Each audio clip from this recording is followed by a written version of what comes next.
ঢাকা বিশ্ববিদ্যালয়ের প্রশাসন অধিভুক্ত সরকারি 7 কলেজ বিষয়ে অনাকাঙ্ক্ষিত ঘটনায় ইতিমধ্যেই আন্তরিকভাবে দুঃখ প্রকাশ করেছেন এবং সকল মহলকে ধৈর্য ধারণ, সম্প্রীতি এবং সৌহার্দ্যপূর্ণ সম্পর্ক বজায় রাখার জন্য ঢাকা বিশ্ববিদ্যালয় এবং অধিভুক্ত সরকারি 7 কলেজের শিক্ষার্থীদের প্রতিও আহ্বান জানানো হয়েছে।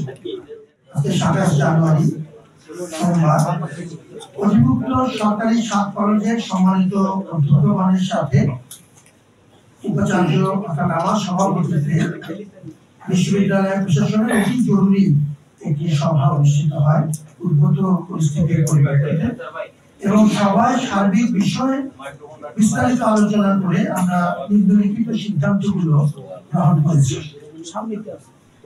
প্রথমত, ঢাকা বিশ্ববিদ্যালয়ের সাথে অধিভুক্ত সরকারি 7 কলেজের সম্মানজনক পৃথকীকরণের বিষয়ে সিদ্ধান্ত নেওয়া হয়েছে। আমরা অনারেবল সেপারেশনের পথে যাচ্ছি, যেটি আমাদের ঢাকা বিশ্ববিদ্যালয়ের শিক্ষার্থী এবং 7 কলেজের শিক্ষার্থীদের একটি কমন দাবি।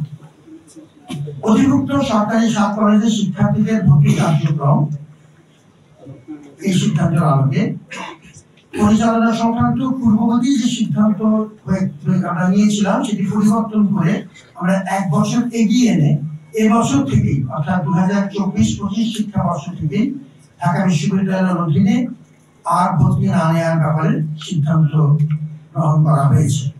এর আগে আমরা 2025-26 ভর্তি হবে না, মরবে লিখিতভাবে মন্ত্রণালয়কে জানিয়েছিল। এখন সেটি আমরা 1 বছর এগিয়ে এনে এবছর থেকে অর্থাৎ এই মুহূর্ত থেকেই সেটি কার্যকর করবার ব্যবস্থা সিদ্ধান্ত নিয়েছে এবং কার্যকরী ব্যবস্থা নেওয়া হবে।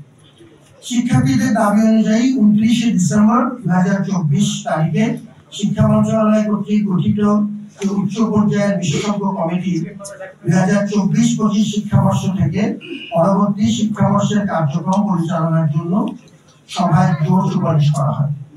এই কমিটিকে আমরা অনুরোধ করছি আমাদের পরবর্তী কার্যক্রম তাদের মাধ্যমে পরিচালনা করবার জন্য তারা যেভাবে সিদ্ধান্ত নেবে এবং এই ক্ষেত্রে ঢাকা বিশ্ববিদ্যালয়ের প্রশাসন পূর্ণ সহযোগিতা করবে।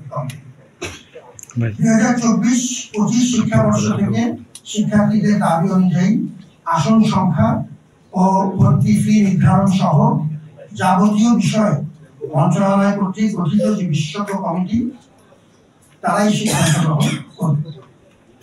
পঞ্চমত, যেসব শিক্ষার্থী বর্তমানে ঢাকা বিশ্ববিদ্যালয়ের চলমান শিক্ষা কার্যক্রমের অধীনে রয়েছেন তাদের ক্ষেত্রে বিশ্ববিদ্যালয় প্রশাসন দায়িত্বশীল থাকবে যাতে তাদের শিক্ষা জীবন কোনোভাবেই ক্ষতিগ্রস্ত না হয়।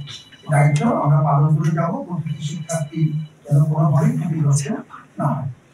শিক্ষা কার্যক্রম সচল রাখার জন্য আজকের সভায় সকলকে ঐক্যবদ্ধ থেকে নিজ নিজ অবস্থান থেকে আরো দায়িত্বশীল ভূমিকা পালনের জন্য আহ্বান জানানো হয়।